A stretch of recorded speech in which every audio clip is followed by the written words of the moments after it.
May malaking update tungkol sa SSS pension release noong May 2026.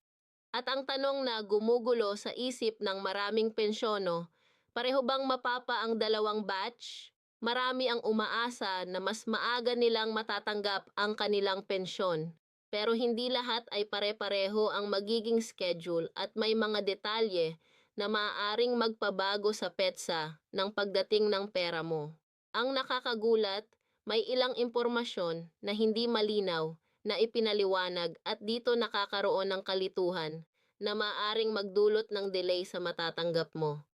Sa video na ito, ipapaliwanag ko ng malinaw kung ano ang tunay na mangyayari sa SS Pensyon ngayong May 2026, kung sino ang mapapa at kung ano ang dapat mong gawin para siguradong hindi ka maiwan. Pero may isang mahalagang detalye na halos walang nagsasabi at ito ang maaaring magpabilis o magpabagal sa pensyon mo.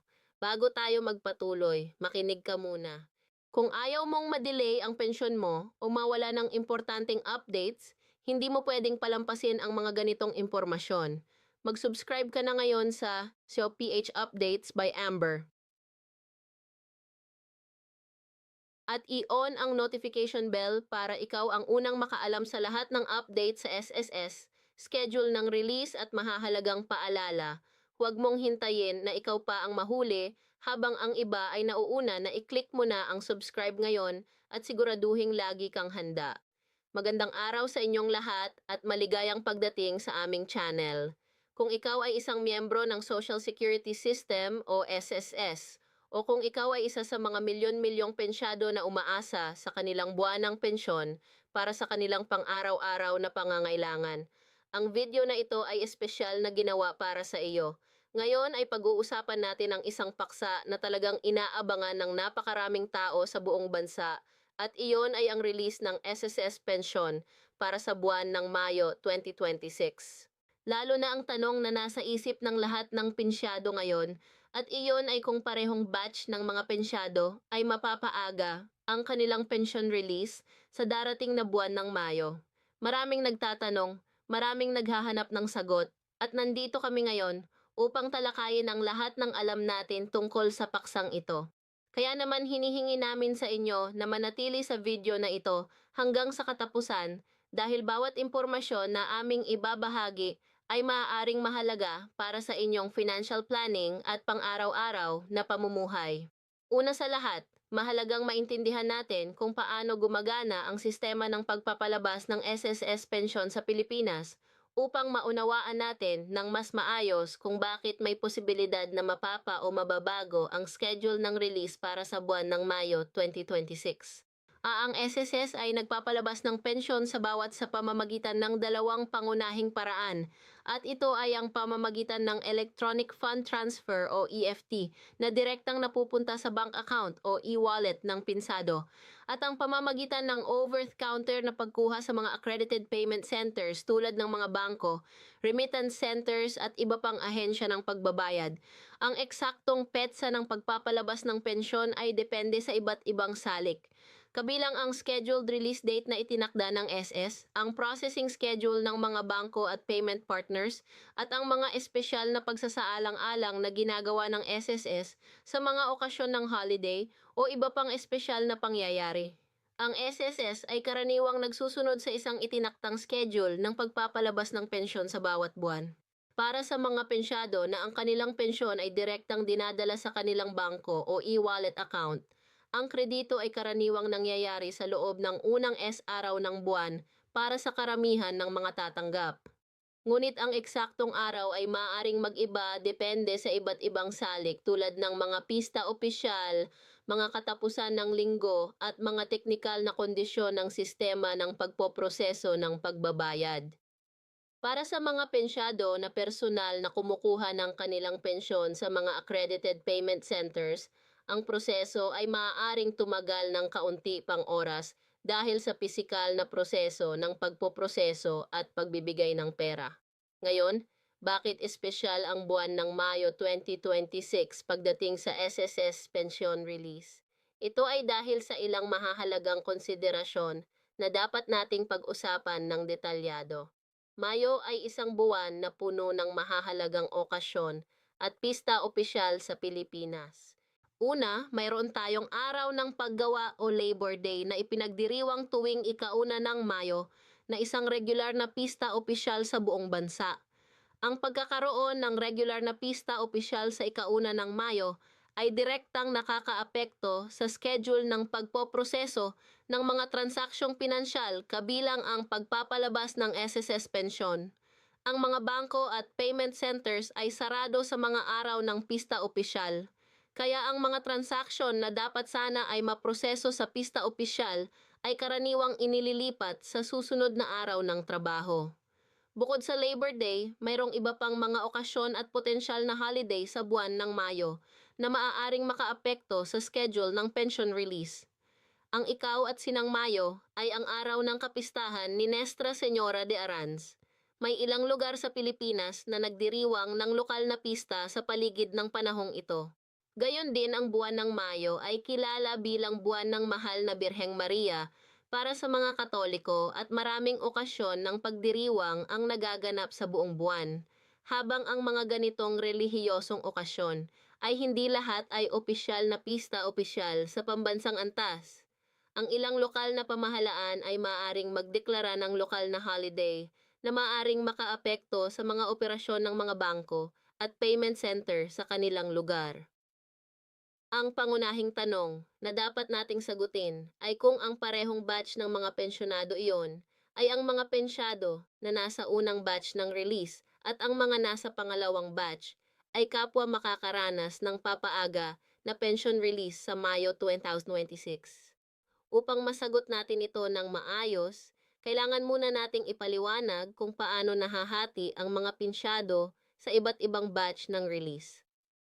Ang SSS ay nagtatakda ng iba't ibang araw ng pagpapalabas para sa iba't ibang grupo ng mga pinsyado batay sa iba't ibang pamantayan tulad ng apelido, numero ng SSS, uri ng benepisyo o iba pang salik na itinakda ng sistema. Ang layunin ng paghahatid sa iba't ibang batch ay upang mapamahalaan ng maayos ang daloy ng pagbabayad at maiwasan ang labis na pagkarga sa sistema ng pagpoproseso.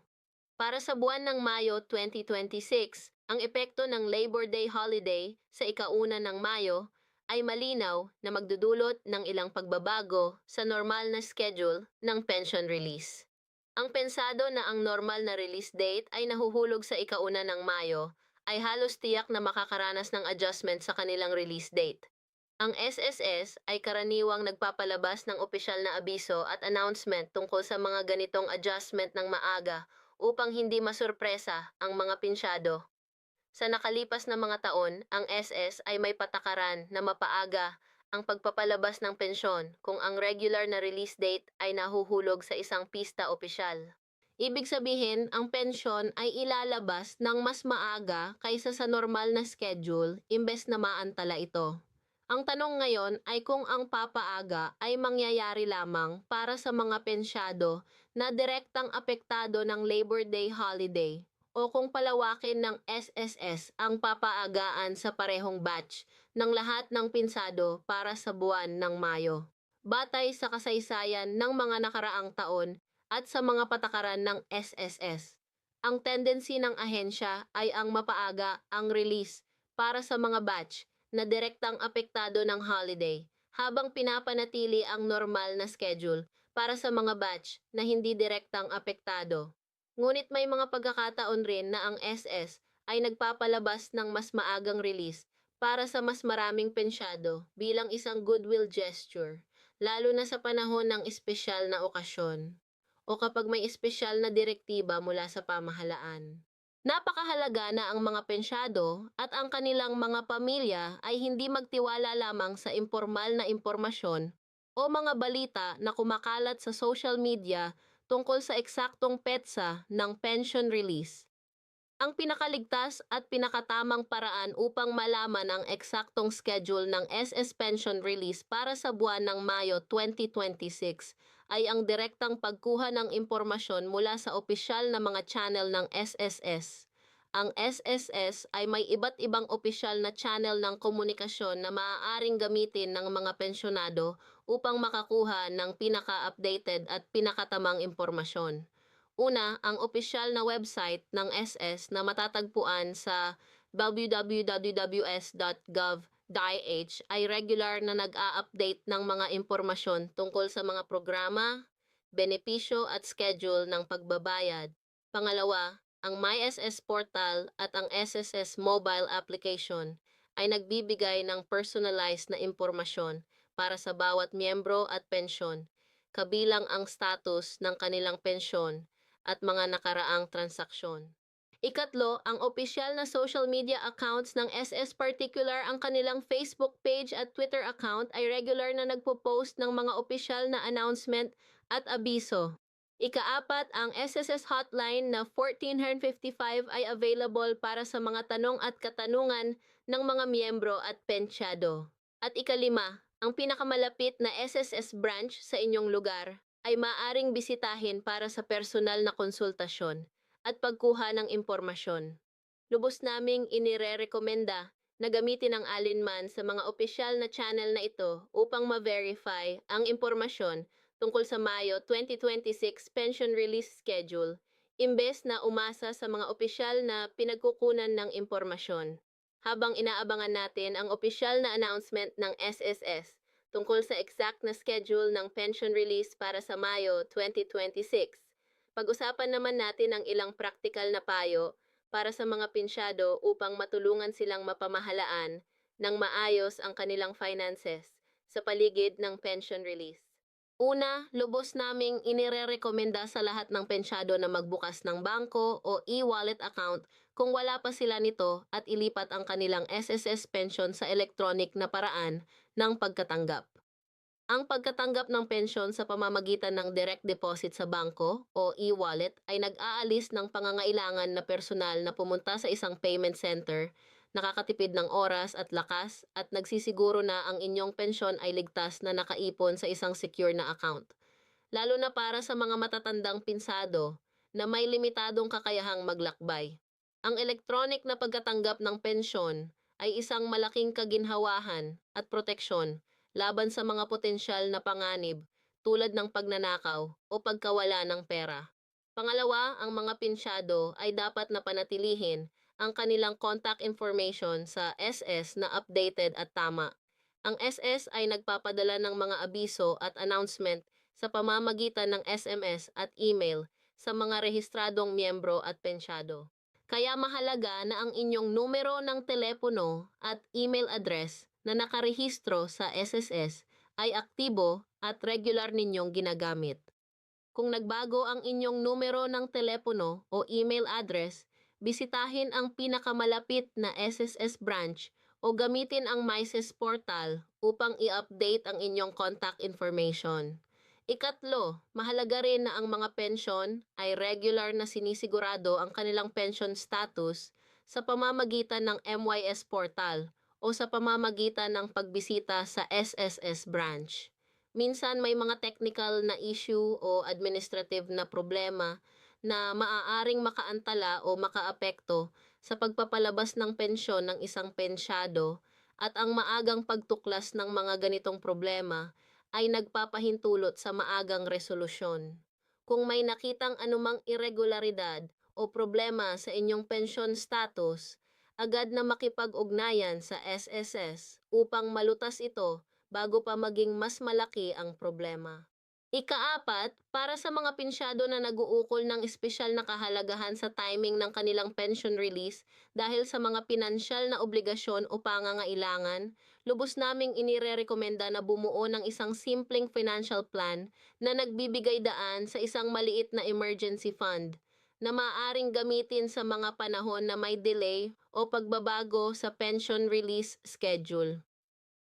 Ang pagkakaroon ng isang buffer ng kahit ilang libo o songlibongo na nakatabi para sa mga ganitong sitwasyon ay nagbibigay ng malaking kapayapaan ng isip at nagpoprotekta sa inyong kakayahang matugunan ang inyong mga pangunahing pangangailangan kahit may hindi inaasahang pagbabago sa timing ng inyong pensyon. Ngayon naman, Pag-usapan natin ang tungkol sa mga karaniwang issue at problema na nararasan ng mga pensyon pagdating sa kanilang SSS pensyon at kung paano malulutas ang mga ito.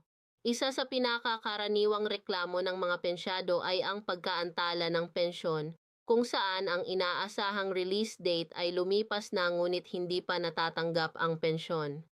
Kapag nangyari ito, ang unang hakbang ay huwag pumanik at imbes ay makipag-ugnayan sa SSS sa pamamagitan ng kanilang hotline o sa pamamagitan ng pagbisita sa SSS branch upang malaman ang status ng inyong pensyon.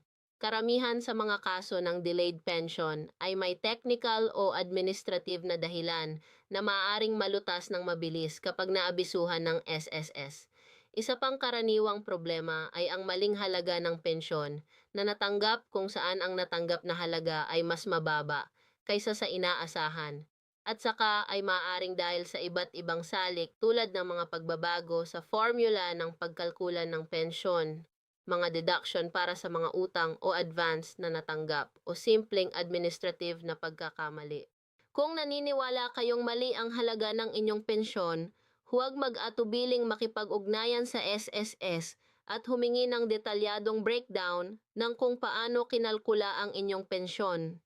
Mayroon kayong karapatang malaman ang eksaktong pagkalkula ng inyong benepisyo bilang isang miyembro at piyado ng SSS.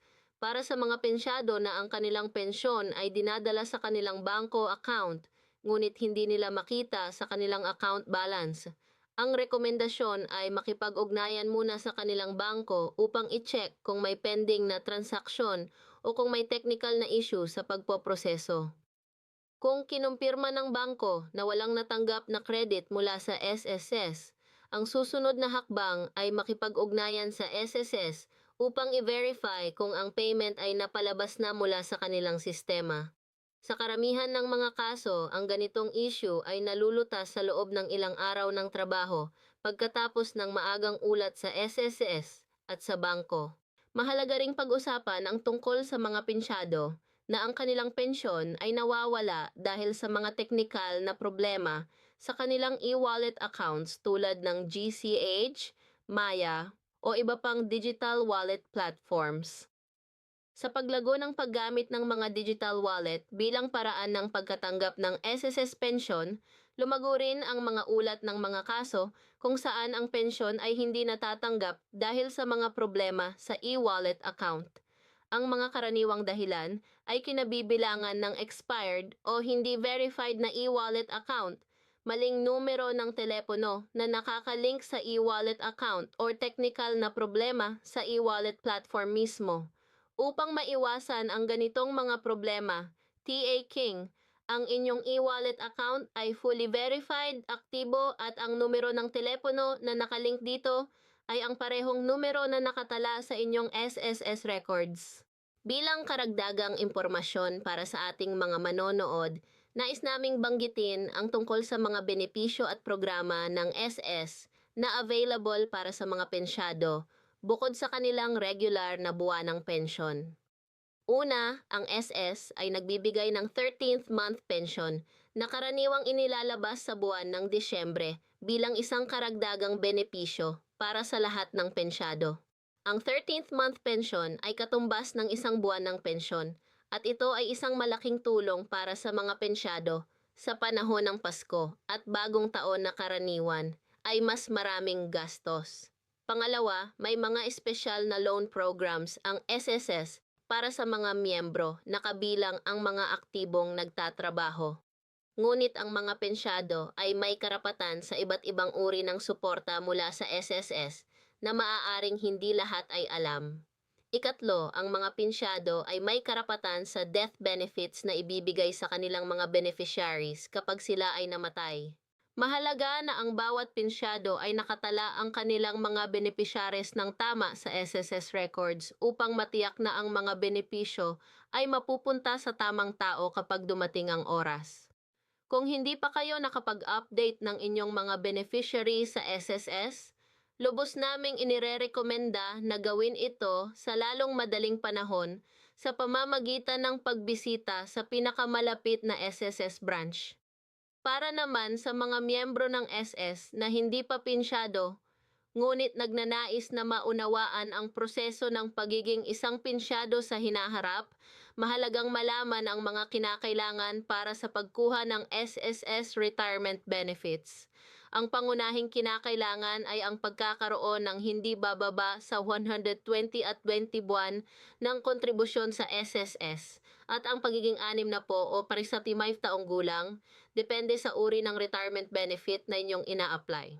Ang kaamaragom na pang-a-apply para sa retirement ay available para sa mga miyembrong may edad, 60 at may kahit 5 taong kontribusyon habang ang optional retirement ay para sa mga may edad 60 at may hindi bababa sa 100 kontribusyon.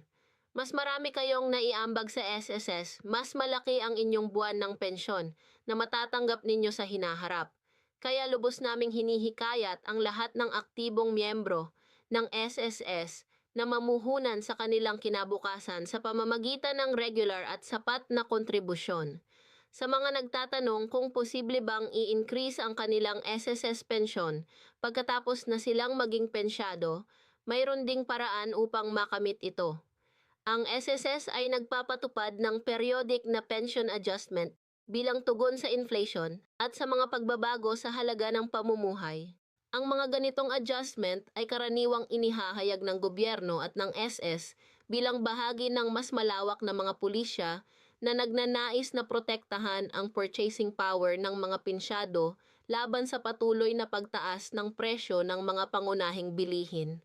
Para sa mga pensyado na naniniwala na ang kanilang pensyon ay hindi sapat na tumutugma sa kasalukuyang halaga ng pamumuhay, maaari silang makipag-ugnayan sa SSS upang malaman kung mayroon silang karapatang sa anumang adjustment o supplemental benefits na maaaring available sa kanila. Sa pagtatapos ng video na ito, nais naming i-recap ang mga pangunahing punto na aming tinalakay.